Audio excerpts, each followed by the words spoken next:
William Turner had always believed that love conquered everything. At 28, he worked as a high school teacher in the small town of Millbrook, where everyone knew everyone else's business. His life was simple but meaningful, filled with students who looked up to him and a routine that brought him comfort. Everything changed the day Catherine Walsh walked into the local coffee shop where he spent his mornings grading papers. Catherine was new to town, having moved from the busy city to take care of her elderly grandmother. She had long brown hair that caught the sunlight streaming through the cafe windows, and when she smiled, it seemed like the whole room brightened. William noticed her immediately, not just because she was beautiful, but because she carried herself with a quiet confidence that drew him in. Their first conversation happened by accident. Catherine had ordered her coffee and was looking for a place to sit when she noticed William struggling with a stack of papers that kept sliding off his small table. Without being asked, she walked over and helped him organize his work. "You're a teacher," she said, noticing the red pen marks and student names on the papers. "History," William replied, suddenly feeling nervous. "And you're new here. I would have remembered seeing you before." Catherine laughed, a sound that made William's heart skip. "Is it that obvious? I moved here last week to help take care of my grandmother. She's been living alone for too long." From that morning forward, their coffee shop meetings became a daily routine. William would arrive at 7:30, and Catherine would show up 10 minutes later. They would sit together, talking about everything and nothing. William learned that Catherine was an artist who had put her dreams on hold to care for her family. She had studied painting in college but worked in graphic design to pay the bills. Catherine discovered that William was passionate about history, especially local stories that most people had forgotten. He would tell her tales about the town's founding families and the secrets hidden in the old buildings. She loved how his eyes lit up when he talked about the past, how he could make even the smallest historical details sound fascinating. Their friendship grew stronger each day. William found himself looking forward to mornings in a way he never had before. He would wake up thinking about what they might talk about, what new story he could share with her. Catherine began bringing her sketchbook to the cafe, drawing pictures of the old buildings William described, bringing his stories to life through her art. After 3 weeks of daily coffee meetings, William gathered enough courage to ask Catherine out properly. He suggested a walk through the historic district, where he could show her the places he had been telling her about. Catherine agreed without hesitation, and William felt like he was floating on air. Their first real date was perfect. William showed Catherine the old mill that gave the town its name, the Victorian houses where the founding families had lived, and the cemetery where generations of townspeople rested. Catherine listened to every word, asking thoughtful questions and making observations that showed she truly cared about what he was sharing. As they walked through the old section of town, Catherine stopped suddenly in front of a small, run-down house with peeling paint and broken shutters. "Tell me about this one," she said, pointing to the house. William looked at the address and felt his stomach tighten. "That's the Henderson place. It's been empty for 15 years. The family that lived there. Something terrible happened." Catherine turned to face him, sensing the change in his voice. "What kind of terrible thing?" William hesitated. The story of the Henderson house was one of the darkest in Millbrook's history, and he wasn't sure he wanted to share it on their first date. But Catherine's encouraging expression made him continue. A young couple lived there with their 2 children. The husband, James Henderson, was having financial problems. He had borrowed money from some dangerous people in the city, and when he couldn't pay it back, they came to collect. One night, they broke into the house. James tried to protect his family, but William trailed off, unable to finish the story. Catherine reached out and touched his arm gently.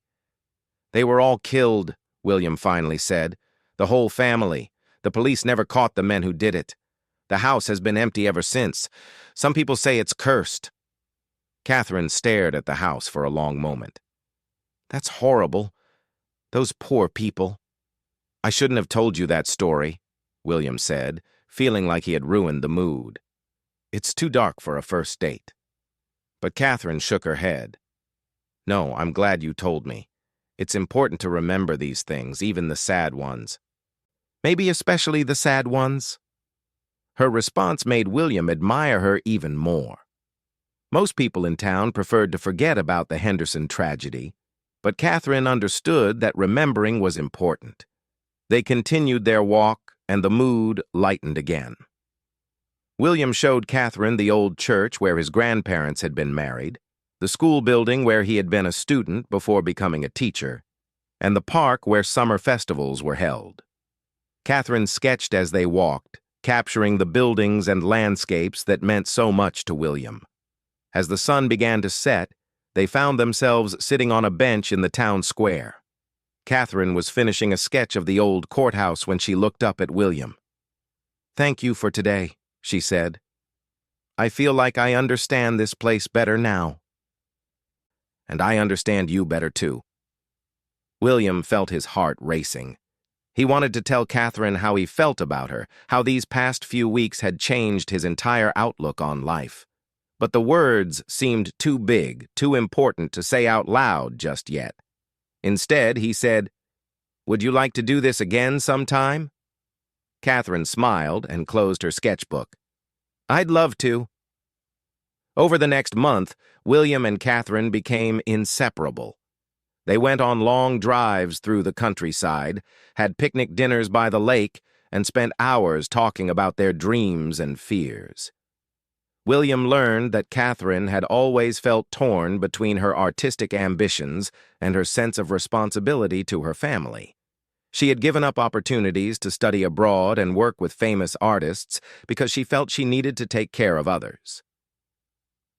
Catherine discovered that William had chosen teaching not just because he loved history, but because he wanted to make a difference in young people's lives. He had grown up in Millbrook and had seen how limited opportunities could be for kids in small towns. He hoped that by showing them the richness of the past, he could inspire them to create their own meaningful futures.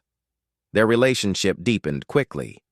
William found himself falling in love with Catherine's kindness, her artistic vision, and her ability to see beauty in everyday things. Catherine was drawn to William's steady presence, his passion for learning, and the way he made her feel safe and valued. They started spending evenings together at Catherine's grandmother's house. The elderly woman, Mrs. Walsh, had taken an immediate liking to William. She would sit in her rocking chair, listening to him tell stories about the town's history while Catherine sketched or painted nearby. These quiet evenings felt like family to William, something he had been missing since his own parents had passed away several years earlier. One evening, as autumn was beginning to show in the changing leaves, Catherine surprised William with a painting she had been working on in secret.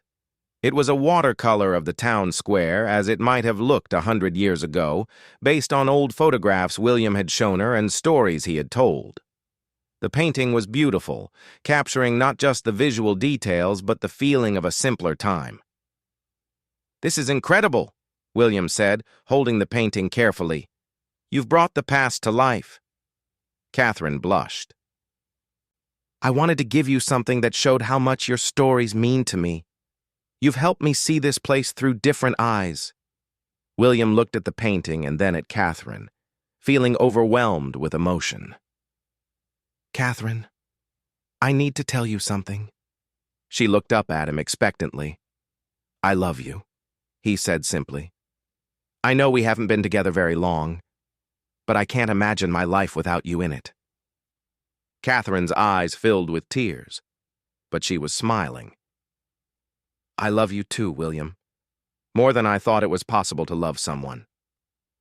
They held each other in the soft light of Mrs. Walsh's living room, both feeling like they had found something precious and rare. William began to dream about a future with Catherine, about marriage and children and growing old together in the town he loved. But even as their love grew stronger, there were signs that something was troubling Catherine. She would sometimes become quiet and distant, staring out windows with a worried expression. When William asked what was wrong, She would force a smile and say she was just tired. William noticed that Catherine received phone calls that seemed to upset her. She would step outside to take them, and when she came back in, she would be tense and distracted. He didn't want to pry, but he could tell that something from her past life was weighing on her mind. One evening in late October, as they sat together on the porch watching the sunset, Catherine finally opened up about what was bothering her. "William, there's something I need to tell you about why I really came to Millbrook," she said, her voice barely above a whisper. William turned to face her, concerned by her serious tone. "I told you I came to take care of my grandmother, and that's true. But it's not the whole truth." Catherine took a deep breath. "I was engaged to someone in the city. His name was Marcus, and we were supposed to get married last spring." William felt his heart sink, but he stayed quiet, letting Catherine continue. "Marcus was successful, charming, everything my family thought I should want. But he was also controlling. He didn't support my art, said it was a waste of time. He wanted me to be the perfect wife, to give up my dreams, and just focus on making him look good." Catherine's hands were shaking as she spoke. "The closer we got to the wedding, the more trapped I felt. I tried to talk to him about it, but he would just dismiss my concerns. He said I was being emotional and unrealistic." "What happened?" William asked gently. "I called off the engagement 3 days before the wedding. Marcus was furious. He said I had humiliated him, cost him money, ruined his reputation. He started calling me constantly, showing up at my apartment, telling everyone we knew that I was unstable." Catherine wiped tears from her eyes. "I couldn't handle it anymore. When my grandmother's health got worse, I saw it as a chance to escape. I moved here to get away from Marcus and to figure out what I really wanted from my life." William reached over and took Catherine's hand. "I'm glad you told me. And I'm glad you got away from someone who didn't appreciate who you are." Catherine looked at him with surprise. "You're not upset that I didn't tell you before?" "I understand why you didn't," William said. "You were protecting yourself. But Catherine, you're safe now. You're with someone who loves you exactly as you are." Catherine leaned against William's shoulder, feeling a weight lift from her chest. For the first time in months, she felt like she could breathe freely. But their peace was about to be shattered. The next morning, as William arrived at the coffee shop for their usual meeting, he found Catherine sitting at their table with a man he didn't recognize. The stranger was well-dressed, confident, and clearly upset about something. Even from across the room, William could see that Catherine looked pale and frightened. As he approached their table, he heard the man's voice, low but intense. "You can't just disappear, Catherine. We have responsibilities, commitments. This little escape of yours has gone on long enough." Catherine saw William approaching, and her face showed both relief and fear. The man turned to see what she was looking at and immediately sized up William with a dismissive glance. "You must be the local boyfriend," the man said with a cold smile. "I'm Marcus Chen, Catherine's fiancé. I've come to bring her home where she belongs." William stood frozen as Marcus's words hung in the air like a threat. The coffee shop, usually filled with the comfortable sounds of morning conversations and clinking cups, seemed to have gone completely silent. Catherine looked up at William with eyes full of pain and confusion, while Marcus sat back in his chair with the confidence of someone who believed he had already won. "Catherine isn't your fiancé," William said, finding his voice. "She told me she called off your engagement months ago." Marcus laughed, a sound that made Catherine flinch. "Is that what she told you? Catherine has a habit of running away when things get difficult. But that doesn't change the fact that we belong together." "Marcus, please," Catherine whispered. "We've been through this. It's over between us." "Nothing is over," Marcus replied, leaning forward. "You made a mistake, Catherine. People make mistakes when they're under stress. But I'm willing to forgive you and move forward." William felt anger rising in his chest, but he forced himself to stay calm. He could see that Catherine was already upset, and he didn't want to make the situation worse by losing his temper. "I think you should leave," William said firmly. "Catherine has made her feelings clear." Marcus stood up slowly, and William realized the other man was several inches taller than him and clearly worked out regularly. But physical intimidation wasn't going to work here. "Catherine, we need to talk privately," Marcus said, ignoring William completely. "There are things we need to discuss that don't concern your friend here."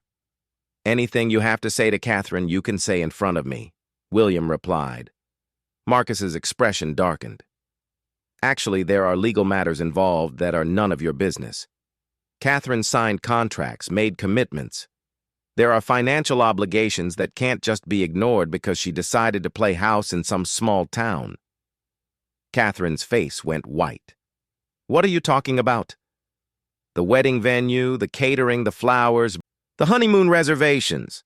Everything was paid for in advance, Catherine. When you disappeared, I had to cover all those costs myself. We're talking about nearly $50,000. William watched as Catherine seemed to shrink in her chair. He realized that Marcus was using money as a weapon, trying to make Catherine feel guilty and obligated. "Those were gifts," Catherine said quietly. "You said everything was your wedding present to me." "That was when we were getting married," Marcus replied smoothly. "Now that you've broken our agreement, things are different. My lawyer says I have grounds to recover my losses." The coffee shop had indeed gone quiet now, with other customers clearly listening to the drama unfolding. William could see Catherine becoming more and more distressed, and he knew he had to do something. "Let's go," William said to Catherine, reaching out his hand to her. "You don't have to listen to this." But Marcus stepped closer, blocking Catherine's path to the door. "We're not finished talking." "Yes, you are," said a new voice from behind them. William turned to see Sheriff Peterson, a man in his 50s who had been having coffee at a corner table. "I couldn't help but overhear, and it sounds like the lady wants to leave." Marcus looked annoyed but stepped aside. "This is a private matter, Sheriff." "Not when it's happening in public and making folks uncomfortable," Peterson replied calmly. "Maybe you should continue this conversation somewhere else." Catherine stood up quickly and moved to William's side. "There's nothing to continue. I've told you everything I have to say, Marcus." Marcus's confident expression cracked slightly, revealing the anger underneath. "This isn't over, Catherine. You can't just run away from your responsibilities forever." He turned and walked out of the coffee shop, but not before giving William a look that promised this confrontation was far from finished. After Marcus left, Catherine collapsed into William's arms, shaking. Sheriff Peterson came over to check on them. "You folks okay?" he asked kindly. "We will be," William replied, though he wasn't entirely sure that was true. Peterson nodded. "Catherine, if that man bothers you again, you call me right away. Sometimes people from the city think they can come into our town and push folks around. They're usually wrong about that." Catherine managed a weak smile. "Thank you, Sheriff." After Peterson left, William and Catherine sat back down at their table. Catherine's hands were still shaking as she picked up her coffee cup. "I'm so sorry," she said. "I never thought he would come here. I don't know how he even found me." "It's not your fault," William assured her. "But Catherine, what he said about the money, is that true?" Catherine nodded miserably. "Marcus insisted on paying for everything. He said it was important to have the best of everything, that his reputation depended on it. I tried to suggest smaller, less expensive options, but he wouldn't hear of it." "Did you sign anything that would make you legally responsible for those costs?" "I don't think so. I mean, I signed some papers about the wedding plans, but Marcus said they were just details for the vendors. He handled all the financial arrangements." William felt relieved, but also worried. Marcus seemed like the type of person who would use any advantage he could find, whether it was legal or not. "We need to figure out what your actual legal obligations are," William said. "My friend Jake is a lawyer. He went to law school with me before I decided to become a teacher. Maybe he can help us understand what Marcus can and can't do." Catherine looked grateful, but also scared. "William, what if he's right? What if I do owe him that money? I could never pay back $50,000. "We'll figure it out," William promised. "But right now, let's focus on making sure you're safe." They decided to go back to Catherine's grandmother's house, where they could talk privately and figure out their next steps. Mrs. Walsh took one look at Catherine's pale face and immediately started making tea and fussing over her granddaughter. "What's happened, dear?" the elderly woman asked. Catherine explained about Marcus's visit, and Mrs. Walsh's expression grew stern. "That young man sounds like trouble," she said firmly. "Catherine, you did the right thing by leaving him. Don't let him make you doubt yourself." Over the next few days, William contacted his friend Jake, who agreed to look into Catherine's situation. In the meantime, Marcus didn't leave town. He checked into the only hotel in Millbrook and began what seemed like a campaign to convince Catherine to come back with him. He sent flowers to her grandmother's house every day, each delivery accompanied by a note apologizing for his behavior and promising to change. He left messages at the coffee shop, at the library where Catherine sometimes went to use the internet, and even at the school where William taught. The attention made Catherine increasingly anxious. She started staying inside most of the time, afraid to go anywhere public where Marcus might find her. William could see that the stress was taking a toll on her health and her artwork. "This has to stop," William said after finding Catherine crying over another bouquet of flowers that had arrived that morning. "He's harassing you." "But what if he's right about the money?" Catherine asked. "What if I really do owe him? Maybe I should just go back and find a way to pay him off." "Absolutely not," William said firmly. "Even if you did owe him money, which we don't know yet, that doesn't mean you have to go back to him. There are other ways to handle debts." That afternoon, Jake called with news about Catherine's legal situation. His research had revealed that Catherine had indeed signed some documents, but they were primarily about the wedding planning details, not financial guarantees.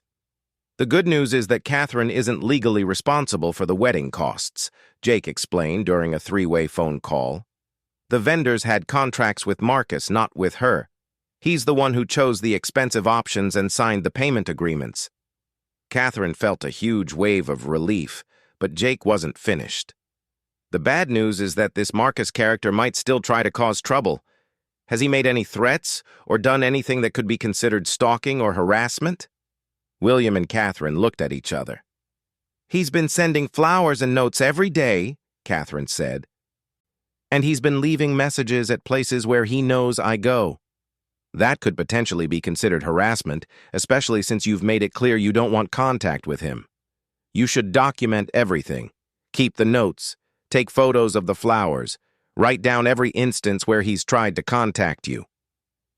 "What should we do if he approaches Catherine again?" William asked. "Call the police immediately. Sheriff Peterson seems like a good man who will take this seriously. And Catherine, you should consider getting a restraining order if this behavior continues." After the phone call ended, Catherine felt both relieved and worried. She was glad to know she didn't owe Marcus money, but she was afraid that this news might make him even more desperate and unpredictable. Her fears proved to be justified. The next evening, as William and Catherine sat on Mrs. Walsh's front porch, Marcus appeared on the sidewalk in front of the house. "Catherine," he called out, "I know you're there. We need to talk." William stood up. "She doesn't want to talk to you. Please leave." Marcus ignored him, focusing entirely on Catherine. "I know what your lawyer friend told you. Yes, you might not be legally responsible for the wedding costs. But what about morally, Catherine? What about the fact that you humiliated me in front of everyone we know?" Catherine stood up slowly. and William could see she was gathering her courage to face Marcus directly. "I'm sorry you were embarrassed," she said clearly. "But I couldn't marry someone who didn't respect me or support my dreams. I made the right choice for both of us." Marcus's face twisted with anger. "Your dreams? Your little art hobby? Catherine, be realistic. I was offering you a life of security and respect. I was willing to take care of you." "I don't need to be taken care of," Catherine replied, her voice growing stronger. "I need to be loved and valued for who I am." "And you think this small-town nobody can give you that?" Marcus gestured dismissively at William. "What can he offer you? A teacher's salary? A life stuck in this nowhere place?" William felt the insult hit home, but before he could respond, Catherine stepped forward. "William offers me something you never could," she said firmly. "He sees me as an equal partner, not a possession. He encourages my art instead of dismissing it. He makes me feel like I can be myself instead of trying to change me into someone else." Marcus stared at Catherine as if he didn't recognize her. "This isn't you talking. This place has changed you, made you think you can just abandon your responsibilities." "My only responsibility is to be true to myself," Catherine replied, "and I'm asking you to respect that and leave me alone." For a moment, Marcus looked like he might actually listen to her, but then his expression hardened again. "Fine," he said coldly. "If this is really what you want, then you can live with the consequences. Don't come crawling back to me when reality sets in." He turned to walk away, but then stopped and looked back at William. "And you," Marcus said with a sneer, "enjoy your little fantasy while it lasts. When Catherine realizes what she's giving up for a life in this dead-end town, she'll remember what real success looks like." With that, Marcus walked away, leaving William and Catherine standing on the porch in stunned silence. Mrs. Walsh, who had been watching from inside the house, came out onto the porch. "Well," she said briskly, "I hope that's the end of that nonsense." But William had a sinking feeling that Marcus's final words had been more than just angry rhetoric. He had seen something in Catherine's expression during Marcus's speech about security and success, a flicker of doubt that worried him deeply. Over the next few days, Marcus seemed to disappear as suddenly as he had arrived. His hotel room was empty, and there were no more flowers or messages. Catherine should have felt relieved, but instead, she seemed more troubled than ever. William noticed that she had become quiet and distant again, spending long hours staring out windows or sitting alone with her sketchbook closed beside her. When he asked what was wrong, she would say she was fine, but he could tell she was wrestling with something she wasn't ready to share. The truth was that Marcus's words had planted seeds of doubt in Catherine's mind. She looked around Millbrook with new eyes, seeing the small houses, the limited opportunities, the lack of cultural activities she had taken for granted in the city. She loved William deeply, but she began to wonder if love would be enough to sustain her in a place that suddenly felt very small and isolated. She started having dreams about the life she had left behind. Not with Marcus, but the career opportunities, the museums, the vibrant artistic community she had been part of. She wondered if she had been running away from her problems instead of facing them, and if coming to Millbrook had been a mistake. William sensed Catherine's internal struggle, but he didn't know how to help her. He felt like Marcus had somehow poisoned their relationship even after leaving, filling Catherine's mind with doubts about their future together. The situation came to a head on a cold November evening when Catherine finally told William what she had been thinking about. "William," she said as they sat together in her grandmother's living room, "I've been offered a job." William looked up from the student papers he was grading. "That's great. Where?" "In New York. It's with a gallery that specializes in emerging artists. They saw some of my work online and want to interview me for a position as an assistant curator." William felt his heart stop. "New York?" Catherine nodded, not meeting his eyes. It's an incredible opportunity. The kind of position I always dreamed about but never thought I could get. When did this happen? William asked, trying to keep his voice calm. The gallery contacted me last week. I didn't tell you right away because I wasn't sure what to do. William set down his papers and looked at Catherine carefully. Are you considering taking it? Catherine finally met his eyes, and William could see the conflict there. I don't know. Part of me thinks this might be a sign that I'm supposed to go back to pursuing my career. But another part of me doesn't want to leave you and everything we've built together. William felt like he was being torn in two. He wanted Catherine to be happy and fulfill her dreams, but the thought of losing her was almost unbearable. If this is what you want, you should do it, he said, though the words felt like swallowing broken glass. Catherine's eyes filled with tears. But what about us? What about our plans? Maybe, William said slowly. We were moving too fast. Maybe you need to explore this opportunity and figure out what you really want from your life. They held each other that night, both knowing that their relationship had reached a crossroads that would determine their entire future.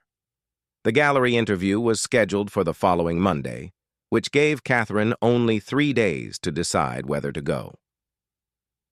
Those 3 days passed like a fever dream for both William and Catherine. They went through the motions of their normal routine, meeting for coffee, taking walks, spending evenings with Mrs. Walsh, but everything felt different now. William found himself studying Catherine's face, trying to memorize every detail in case she decided to leave. Catherine seemed torn between excitement about the opportunity and grief about potentially losing what she had found with William. Neither of them knew how to talk about their fears without making the decision harder than it already was. On Sunday evening, Catherine made her choice. She was going to New York for the interview. I need to know, she told William as they sat on the bench in the town square, where they had shared their first real conversation about the future. I need to know if this is the right path for me. I can't spend the rest of my life wondering what might have happened. William nodded, though his heart was breaking. I understand, and I want you to go. You're talented, Catherine. You deserve to see how far that talent can take you. But what happens to us? Catherine asked, tears streaming down her face. William took her hands in his. I don't know. Maybe we can make it work long distance. Maybe you'll decide New York isn't right for you and come back. Maybe... He couldn't finish the sentence that ended with her finding a new life without him. Maybe I'll fall in love with the city and never want to leave, Catherine said quietly, voicing the fear they both carried. Maybe, William agreed. But Catherine, whatever happens, I want you to know that loving you has been the best thing that ever happened to me. You've changed my life in ways I never expected. Catherine leaned against his shoulder, and they sat together in the growing darkness, both knowing that this might be one of their last quiet moments together. Catherine left for New York early Monday morning. William drove her to the bus station in the nearby city, since Millbrook was too small to have its own airport or train service. The drive took 2 hours, and they spent most of it in comfortable silence, holding hands and listening to music. At the bus station, their goodbye was brief and painful. Catherine kissed William deeply, promised to call him that evening after the interview, and climbed aboard the bus without looking back. William stood on the platform until the bus disappeared from view, feeling like part of his soul had been ripped away. The interview went better than Catherine had dared to hope. The gallery was everything she had dreamed about, a bright modern space in Chelsea filled with cutting-edge contemporary art. The staff was knowledgeable and passionate, and the director, Maria Santos, was a woman Catherine immediately admired. Your portfolio shows real promise, Maria told Catherine during their meeting. We're looking for someone who can help us identify and develop emerging talent, someone who understands both the artistic and commercial sides of the art world. Catherine found herself energized by the conversation in ways she hadn't felt in months. She realized how much she had missed being around people who shared her passion for art, who could discuss technique and theory and market trends with the same enthusiasm that William talked about history. "We'd like to offer you the position," Maria said at the end of the interview. "The salary is competitive, and there's real room for advancement here. We're also willing to help you find housing. I know how challenging that can be in New York." Catherine felt a rush of excitement and terror. "When would you need an answer?" "Take a week to think about it," Maria replied. "This is a big decision, and we want you to be sure it's right for you." That evening, Catherine called William from her hotel room. She tried to sound calm and neutral as she told him about the interview, but William could hear the excitement in her voice. "It sounds amazing," he said, though the words felt like admitting defeat. "Maria Santos sounds like someone you could learn a lot from." "She is," Catherine agreed. "William, this is exactly the kind of opportunity I always dreamed about. But I keep thinking about you, about us, about the life we were building together." "Don't think about me," William said firmly. "Think about what's best for you. What does your heart tell you to do?" Catherine was quiet for a long moment. "My heart is telling me two different things. Part of it wants to come home to you right now, but another part is telling me I'll regret it forever if I don't take this chance." After they hung up, William sat alone in his apartment, staring at the painting Catherine had made of the town square. He realized that their relationship had reached a point where any choice Catherine made would involve sacrifice. If she stayed in Millbrook, she might always wonder about the career she had given up. If she moved to New York, they would lose what they had built together. Catherine spent the rest of the week in New York, exploring the city and trying to imagine herself living there. She visited museums, walked through different neighborhoods, and even looked at a few apartments that were within her potential budget. Everything about the city energized her: the pace, the diversity, the endless cultural opportunities. But every evening, when she called William, she felt a deep sadness about the distance between them. Their phone conversations became shorter and more strained as the week went on. It was becoming clear to both of them that the physical distance was creating an emotional distance as well. On Friday, Catherine made her decision. She called Maria Santos and accepted the position. When she called William that evening to tell him, the conversation was the most difficult of their relationship. "I'm taking the job," she said without preamble. William felt like he had been punched in the stomach, even though he had been expecting this news. "When do you start?" "In 2 weeks. They want me to come back next week to find an apartment and get settled." "So you're not coming back to Millbrook?" Catherine's voice broke. "I can't, William. If I come back, even for a few days, I won't be able to leave again. And I know I need to do this. I need to find out who I can become." William understood, but understanding didn't make the pain any less intense. "What about us?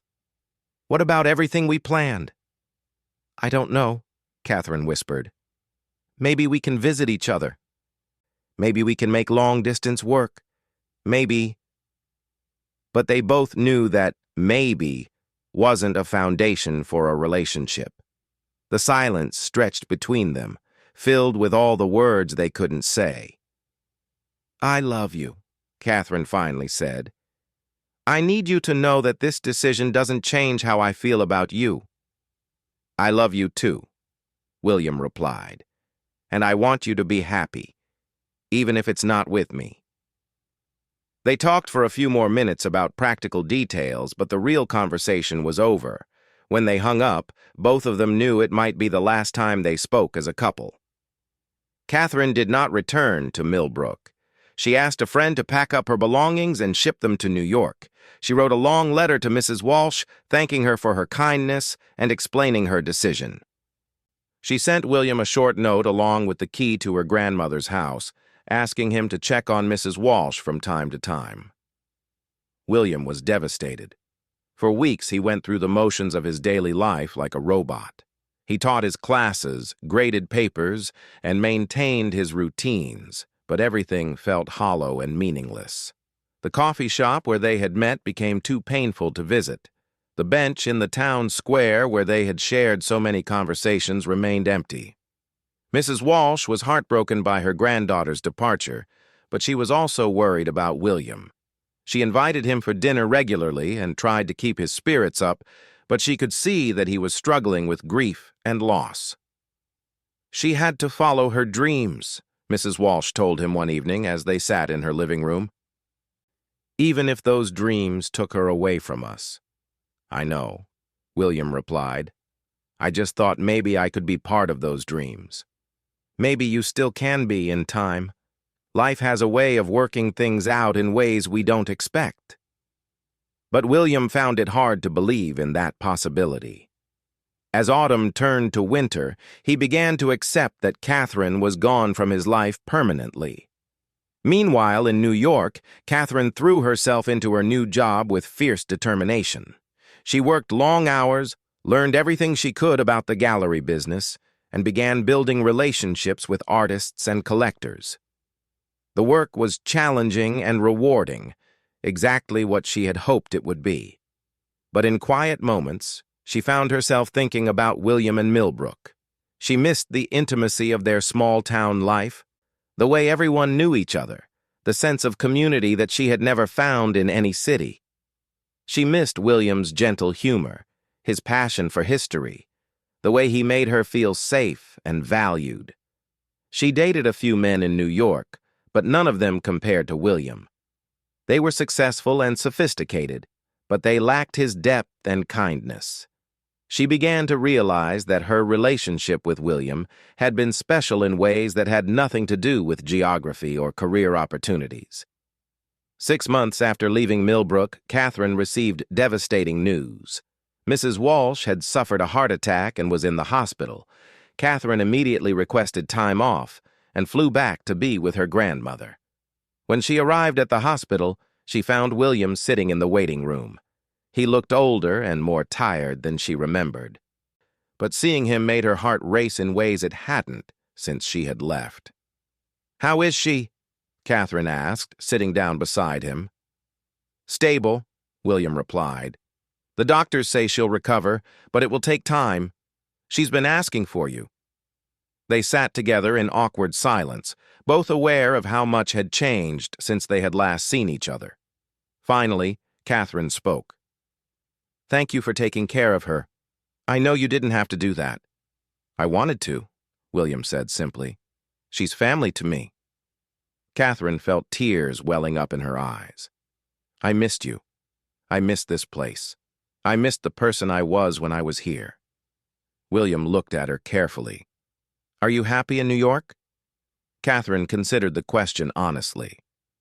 "I'm successful. The work is everything I hoped it would be. But happy? I'm not sure I know what that means anymore." Mrs. Walsh made a full recovery, but the experience of almost losing her grandmother made Catherine reevaluate her priorities. She realized that success without meaningful relationships felt empty. She had achieved her professional goals, but she had sacrificed the love and community that had made her feel whole. She requested a meeting with Maria Santos and explained that she was considering leaving New York. "I understand," Maria said, though she was clearly disappointed. "Family comes first. But Catherine, you have real talent and a bright future here. Don't throw that away lightly." "I'm not throwing it away," Catherine replied. "I'm just choosing a different path." Catherine decided to leave the gallery and move back to Millbrook to take care of her grandmother. But she also decided not to tell William about her plans in advance. She wanted to make this decision purely for herself, not because she hoped to rekindle their relationship. The day she returned to Millbrook permanently, Catherine went to the coffee shop where she and William had first met. She ordered her usual coffee and sat at their old table, waiting to see if William would appear for his morning routine. At exactly 7:30, William walked through the door. He stopped short when he saw Catherine, clearly shocked by her presence. "Catherine, what are you doing here?" "I moved back," she said simply. "I realized that this is where I belong." William sat down across from her, studying her face. "What about your job? What about your career?" "I'm going to open an art studio here in Millbrook. I want to teach art to local kids and maybe help establish a small gallery for regional artists. It turns out there are ways to pursue art that don't require living in New York." William felt hope stirring in his chest, but he was afraid to assume anything. "What about us? Are you hoping we can—" Catherine reached across the table and took his hand. "I'm hoping we can start over. I've learned a lot about myself in the past few months. I know now that success without love is meaningless. I know that home isn't a place. It's the people who make you feel like you belong." William looked into Catherine's eyes and saw a confidence and clarity that hadn't been there before. She had left as someone running away from her past, but she had returned as someone choosing her future. "Are you sure?" he asked. "I don't want you to regret this decision in a few months." "I'm sure," Catherine said firmly. "I love you, William. I love the life we can build together. I love this community and the possibility of contributing something meaningful to it. I'm ready to be here, fully and completely."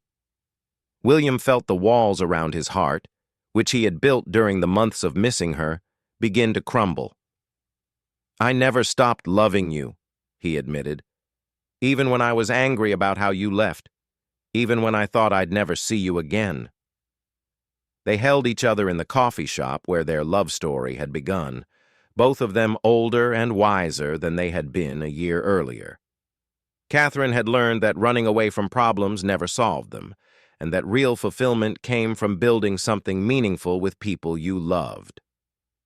William had learned that love sometimes meant letting go, and that the people who truly belong in your life will find their way back to you. 6 months later, Catherine's art studio was thriving. She had converted an old building on Main Street into a bright, welcoming space where children and adults could come to explore their creativity. The studio had become a gathering place for the community, hosting art shows, workshops, and cultural events that brought new life to Millbrook. William proposed to Catherine on the anniversary of their first meeting, presenting her with a ring he had designed himself, featuring a small diamond surrounded by stones in the colors of her favorite paint palette. Catherine said yes without hesitation, knowing that this time she was choosing love with her whole heart and mind. Their wedding was held in the town square, with the entire community in attendance. Mrs. Walsh, now fully recovered and prouder than ever of her granddaughter, served as the matron of honor. Sheriff Peterson walked Catherine down the aisle, and the ceremony was officiated by the local minister in front of the historic courthouse that had been part of William's first tour of the town. As Catherine walked toward William, wearing a dress she had designed and painted with small watercolor flowers, she felt a deep sense of peace and rightness. She had found her way home, not to a place, but to a life that honored both her dreams and her heart. William watched his bride approach with tears in his eyes, thinking about all the twists and turns that had brought them to this moment. He had learned that real love wasn't about possession or control, but about supporting each other's growth and dreams. When they exchanged vows, Catherine promised to choose love over fear, and William promised to encourage Catherine's dreams while building their own together. They had both learned that the strongest relationships are built not on need or desperation, but on the conscious choice to share a life with someone who makes you a better person. Their honeymoon was a road trip through New England, visiting small towns and historical sites, with Catherine sketching the landscapes and William sharing the stories behind each place they visited. It was the perfect combination of their shared interests and individual passions. Years later, when their own children would ask how they knew they had found true love, William and Catherine would tell them that love isn't just a feeling, it's a decision you make every day to choose someone else's happiness alongside your own. They would explain that the strongest love survives doubt, distance, and different dreams, and that sometimes the people we're meant to be with will leave our lives for a while so that they can return as the people they were meant to become. Catherine never regretted leaving New York or giving up the gallery position. Her art studio grew into a regional cultural center that attracted visitors from throughout the state. She published a book about finding creativity in small-town life and became a respected voice in the arts education community. William eventually became the principal of Millbrook High School and was known throughout the region for his innovative approaches to teaching history. He helped establish a local historical society and worked with Catherine to create programs that brought art and history together in meaningful ways. They had 2 children who grew up surrounded by art, history, and the love of a close-knit community. Their home was always full of students, artists, and neighbors who came for Catherine's famous dinners and William's storytelling. Mrs. Walsh lived to be 96 and spent her final years surrounded by her expanded family, watching her granddaughter and grandson-in-law build the kind of life she had always dreamed of for Catherine. Before she passed away, she told Catherine that the most important thing she had learned in life was that happiness comes from being brave enough to choose love, even when it requires sacrifice. On quiet evenings, William and Catherine would sometimes walk through their town, past the coffee shop where they met, past the bench where they first talked about their dreams, past the old Henderson house that was eventually renovated by a young family who filled it with laughter and life again. They would remember the difficult months when their love had been tested by distance and doubt, and they would feel grateful that they had found their way back to each other. They had learned that true love isn't about finding someone who never causes you pain, but about finding someone worth fighting for, someone worth growing with, someone worth choosing again and again, no matter what challenges life brings. Their love story became part of Millbrook's history, told and retold by neighbors who had witnessed their journey. It was a story about the courage to leave, the wisdom to return, and the grace to choose love over fear. It was a story that reminded everyone that the best things in life are worth waiting for, worth fighting for, and worth believing in, even when the future is uncertain. In the end, William and Catherine discovered that wordless partings don't have to mean endings. Sometimes they are just pauses in a love story that is strong enough to survive anything. Even the temporary paralysis that comes from not knowing how to hold on to someone you love, while also setting them free to become who they're meant to be.